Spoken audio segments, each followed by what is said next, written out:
नमस्कार साथियों। देखिए, अलंकार का अपना टॉपिक चल रहा था। उसी टॉपिक को आगे बढ़ाते हुए हम आज अपने सिलेबस का जो लास्ट उदाहरण है अलंकार है वो है उदाहरण अलंकार। विद्यार्थियों, आप देख पा रहे हैं उदाहरण अलंकार। उदाहरण अलंकार किसे कहते हैं इसको हम परिभाषित करेंगे, एग्जाम्पल भी देखेंगे इसके। देखिए, किसी बात को कहकर उसके स्पष्टीकरण हेतु, किसी बात को कहकर उसके स्पष्टीकरण हेतु कोई जग प्रसिद्ध उदाहरण दिया जाता है, वहाँ उदाहरण अलंकार होता है। कैसा उदाहरण है? जग प्रसिद्ध, जग में प्रसिद्ध हो, यानी कि ऐसा उदाहरण जिसको ज़्यादातर लोग उससे रूबरू हो, जानते हो, तो वहाँ उदाहरण अलंकार होगा। दूसरे शब्दों में हम कहें, जब एक सामान्य बात कहकर उसके उदाहरण के लिए कोई एक विशेष बात कही जाए और दोनों कथनों को उपमावाचक ज्यों आदि किसी शब्द से जोड़ा जाए तो वहाँ उदाहरण अलंकार होता है। समझ गए? देखिए, दूसरा है इसकी पहचान हम कैसे कर सकते हैं। इसमें कुछ शब्द आपको देखने को मिलेंगे उपमावाचक शब्द में, जैसे, ज्यों, जिमी, इव, जथा, रिस आदि का प्रयोग होता है, जबकि दृष्टांत अलंकार में इन वाचक शब्दों का प्रयोग नहीं होता है। आपको जग प्रसिद्ध उदाहरण दृष्टांत अलंकार में भी देखने को मिलेंगे, लेकिन उस दृष्टांत अलंकार में ये जो उपमावाचक जो शब्द हैं ये उसमें देखने को नहीं मिलेंगे। अभी हम दृष्टांत अलंकार पढ़ेंगे। हालांकि जो 2 नंबर का जो टॉपिक है अलंकार का उसमें तो है नहीं उसका, लेकिन व्याख्या के लिहाज से हम उसको पढ़ेंगे। अभी देखिए उदाहरण इसके, अमृत ऐसे वचन में रहीमन रिस की गास। मैंने रिस शब्द बताया था आपको, ये देखो रिस। जैसे, जैसा भी मैंने बताया था, जैसे शब्द आएंगे। जैसे मिश्रिहू में मिली नीरस बांस की फांस। यहाँ देखो, अमृतुल्य जो मधुर वचन होते हैं उसका जग प्रसिद्ध उदाहरण दिया है मिश्री से। जैसे मिश्री के अंदर बांस की फांस लिपटी रहती है, ऐसे ही जो मधुर वचन है वो भी उसी की तरह मधुर लगते हैं। तो इस तरह यहाँ उदाहरण अलंकार है। दूसरा है, प्रभु प्रलाप सुनी कान विकल गई वानर निकर। निकर का होता है शम्भु, कि प्रभु प्रलाप सुनी, कि प्रभु श्री राम के प्रलाप को सुनकर वानरों का जो समूह है वो बिल्कुल विकल हो गया, बेचैन हो गया। आए गई हनुमान जिमी, इतने में हनुमान आ जाते हैं। करुण में वीरस, वो उदाहरण से समझाया गया यहाँ। वो इस तरह से आते हैं जैसे करुण रस के प्रसंग में अचानक वीर रस का प्रसंग आ जाता है, जिससे चित्त की मनोदशा बदल जाती है। तो यहाँ उदाहरण अलंकार है। नेक्स्ट है, जथा पंख बिनु खग अति धीना, मणि बिनु फनी करिबर कर हीना, अस्मम जीवन बंधु तो ही जो जड़ जे देव जीवाहे मोही। देखिए, यहाँ जब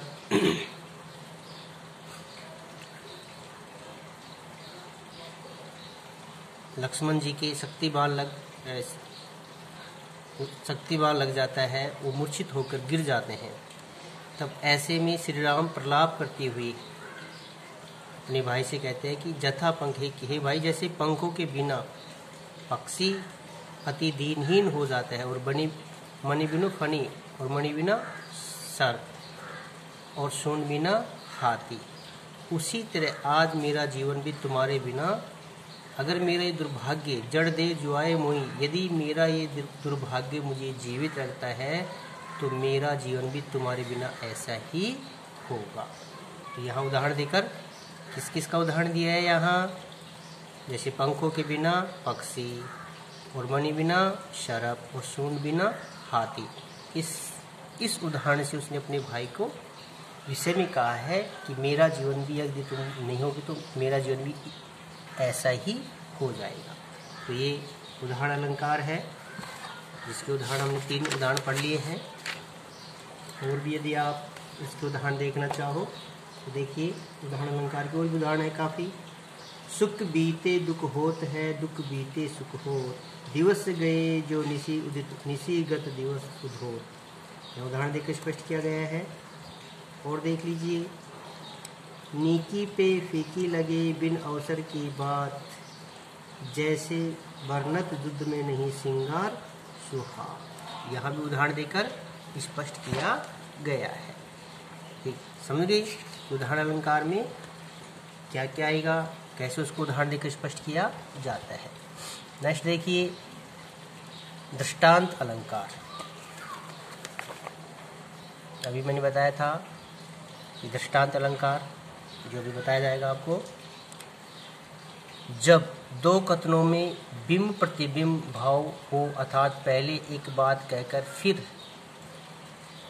उससे मिलती जुलती दूसरी बात कही जाती है, वहाँ दृष्टांत अलंकार होता है। अथवा उपमेय वाक्य की उपमान वाक्य से बिंबात्मक समानता बताई जाए, वहाँ दृष्टांत अलंकार होता है। बिंबात्मक बात उपमेय और उपमान में, जैसे बिंब कई प्रकार के होते हैं, स्पर्श बिंब, चाक्षु बिंब, गतिशील बिंब, श्रवणीय बिंब, इस तरह से बिंब होते हैं।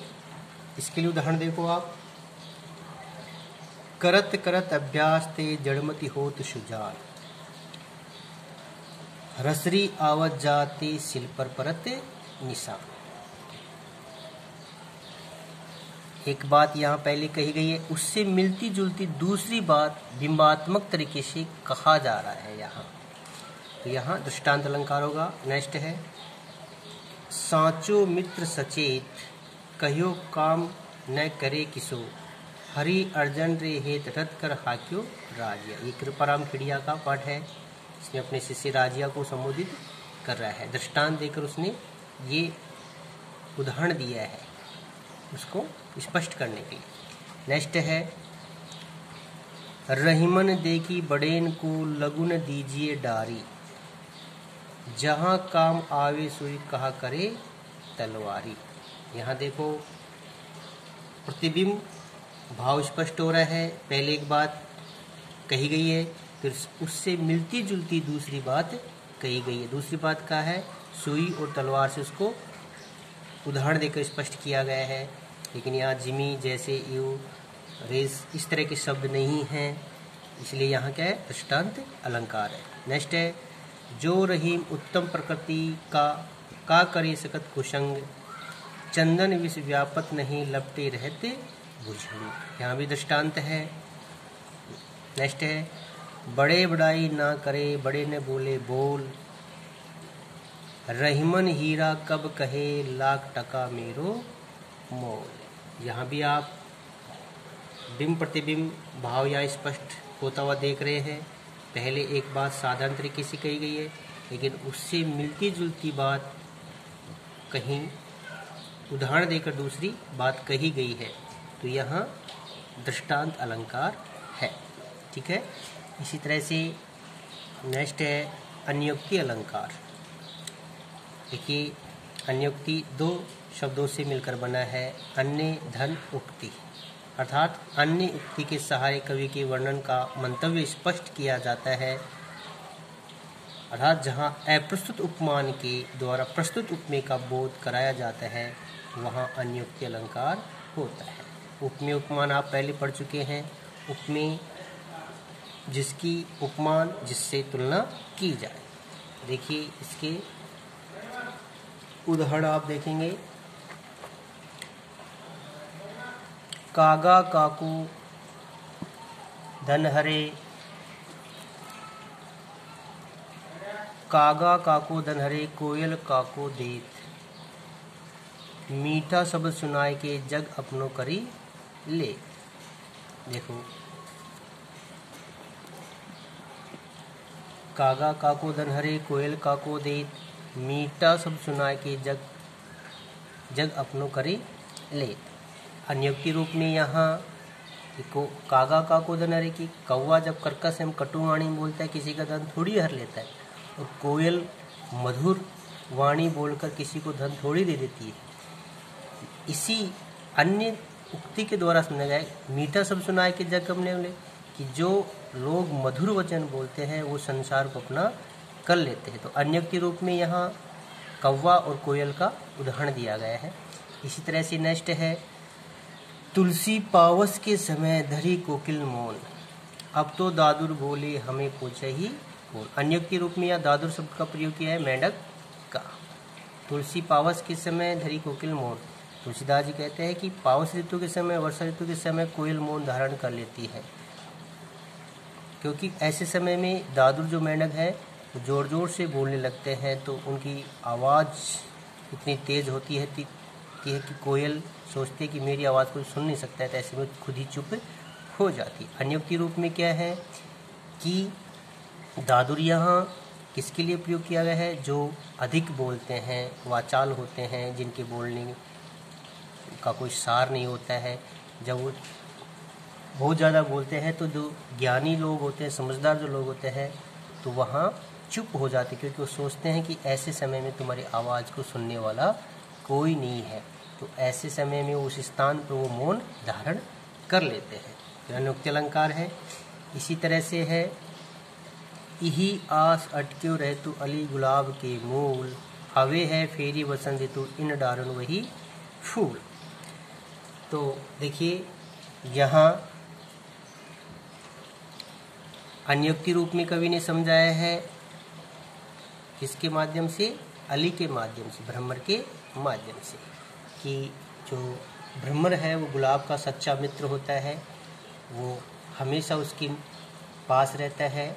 जब वसंत ऋतु चली जाती है, फूल झड़ जाते हैं, तो भी उसकी जड़ में वो गिरा रहता है। इसी तरह जो अन्योक्ति रूप में क्या कहा है कवि ने यहाँ, कि जो अच्छे मित्र होते हैं, सच्चे मित्र होते हैं, यदि वैभवशाली मित्र धनहीन हो जाता है, गरीब हो जाता है, तो भी वो उसका अली की भांति, भ्रमर की भांति उनका साथ नहीं छोड़ते हैं। इसी तरह अन्योक्ति रूप में यहाँ राजा जयसिंह को सचेत करने का एक उदाहरण दिया गया है, नहीं पराग नहीं मधुर मधुर, नहीं विकास यही काल, अली कली सो भंध्यो आगे कौन हवा। यहाँ राजा जयसिंह के प्रति कहा गया है, अन्योक्ति रूप में उसको सावचेत किया गया है कि हे राजन, जिस कली से तुम बंधी हुई हो, नहीं तो उसमें परागगण खिले हैं, नहीं उसमें मधुर रस भरा है, और नहीं अभी उसका यही काल अभी उसका विकास हुआ है। अली कली से समझो, जिस कली से तुम बंधे हो आगे कौन, और जब वो पूर्ण रूप से खिलेगी, अर्थात वो महारानी जिसके ऊपर तुम आसक्त हो रहे हो वो पूर्ण यौनांगना होगी, तब तुम्हारा क्या हाल होगा। तो अन्योक्ति रूप में यहाँ अली के माध्यम से, भ्रमर के माध्यम से राजा जयसिंह को सावचेत किया गया है। इसी तरह देखो, माली आवद देखकर कलियन करी पुकार, फूले फूले चुन लीजिए कल हमारी बात। यहाँ देखो, यहाँ यमराज के विषय में कहा गया है कि माली आवत देकर कलियन करी पुकार, की माली को आकर देखते हुए, यहाँ माली यमराज का प्रतीक है, कि कलियाँ पुकार करने लगती है कि हे माली, जो फूल बन गए हैं, पूर्ण रूप से खिल गए, उनको चुन लीजिए, कल तक हम भी फूल बनकर तैयार हो जाएंगे, तो हमारी बार आ जाएगी, तो उस समय आप तोड़ ले। अन्योक्ति रूप क्या है कि कवि यह कहना चाहते हैं कि जो युवा है, कम उम्र के हैं, वो यमराज को देखकर पुकार करने लगते हैं, अभी हमारी उम्र नहीं हुई है, जो फूले फूलन की जो वृद्ध हो चुके हैं उनको चुन लीजिए, उनको उठा लीजिए, कल तक हम भी पूर्ण उम्र पा लेंगे, तब हमारी बारी ले लेना। इसलिए यहाँ अन्योक्ति अलंकार है। तो इस तरह से अन्योक्ति अलंकार आप जान लिए हैं। इसी तरह अतिशयोक्ति अलंकार है, जहाँ बात को बढ़ा चढ़ाकर कहा जाता है, होंगे। जैसे नेक्स्ट अलंकार है अतिशयोक्ति, अतिशय प्लस उक्ति, यानी कि जहाँ किसी वस्तु या बात का वर्णन इतना बढ़ा चढ़ाकर किया जाए कि लोक सीमा लोक सीमा का उल्लंघन सा प्रतीत हो, वहाँ अतिशयोक्ति अलंकार होता है। समझे? देखिए, कोई सामान्य बात को बहुत बड़ा चढ़ा के कहा जाता है, वहाँ अतिशयोक्ति अलंकार होता है। जैसे देख दीन दशा सुदामा की, करुणा निधि करुणा करके रोई, हाथ प्रातते छुए नहीं नैनन के जल से पग धोए। कि भगवान श्री कृष्ण सुदामा की दयनीय दशा देखकर वो करुणा करके रोने लगते हैं, इतने भाव विवल हो जाते हैं कि हाथ प्रातते छुए नहीं, कि उनके हाथ पानी की प्रात को छुए नहीं और नैनन से इतने जल निकलने लगा कि वो उनके पाँव को धो दिया। तो इससे ये प्रतीत हो रहा है कि यहाँ बात बढ़ा चढ़ा के कही गई है, क्योंकि आंखों से इतना जल नहीं निकल सकता जिससे वो पाँव को धो सके। तो यहाँ अतिशयोक्ति अलंकार है। नेक्स्ट है, लिखन बैठी जाकी छवि, गई गई गर्भ गरूर, बहे न केते जगत के चतुर चितेरे क्रूर। यहाँ ये बिहारी का है। यहाँ नायिका की सौंदर्यता को बढ़ा चढ़ा के वर्णित किया गया है। इसी तरह है, डेठी न पटु समान दुति, कनक कनक से गात, भूषण कर कर्कश लगत परसी पिछाने जा। यहाँ पर भी नायिका की सौंदर्यता का वर्णन किया गया है कि नायिका का जो वदन है वो इतना चमकवान है, सौंदर्यवान है, सोने की तरह, कि वो पता ही नहीं चलता कि भूषण कहाँ है और उनके शरीर कहाँ है। वो तो स्पर्श करने से पता लगता है कि ये उसका शरीर है, ये उसके आभूषण है। इस तरह से उसकी सौंदर्यता के यहाँ बढ़ा चढ़ा के वर्णन किया गया है। नेक्स्ट है, अंग अंग नग जगमत दीप सिका सीधे, दिया उड़ायु रहे बड़ो उजियारो घे। देखो, यहाँ इतना बढ़ा चढ़ा के वर्णन किया है कि लोक सीमा का उल्लंघन सा प्रतीत हो रहा है कि उस नायिका के प्रत्येक अंग पर इतने नगीने जड़े हुए हैं कि उसकी जो ध्येय है वो दीपशिखा की तरह चमक रही है। उस दिया उड़ायु रहे उस शरीर घर में दीपक को बुझा देने से भी वहाँ बहुत ज़्यादा उजाला हो रहा है उस नायिका के जगमगाती हुई शरीर से। इस तरह यहाँ ऐसा हो नहीं सकता, लेकिन फिर भी कवि ने यहाँ अपनी उक्ति को, अपनी कथन को, अपनी बात को चमत्कारी रूप से, चमत्कारी ढंग से प्रस्तुत करने के लिए यहाँ अतिशयोक्ति अलंकार का प्रयोग किया है। तो ये आपका अतिशयोक्ति अलंकार पूर्ण होगा। इसी के साथ अलंकार के सारे उदाहरण पूर्ण हो चुके हैं। सारे अलंकारों की परिभाषा, उनके उदाहरण मैंने वीडियो के ज़रिए आपको समझा दिया है। इनके नोट्स भी आप तक पहुंच चुके हैं। आप इनको अच्छी तरह पढ़ें, समझें, मनन करें, मंथन करें। फिर भी यदि आपको कोई दिक्कत है तो आपकी समस्या को सोल्व करने का हम प्रयत्न करेंगे। सभी विद्यार्थियों को धन्यवाद। चैनल को सब्सक्राइब जरूर करें। धन्यवाद।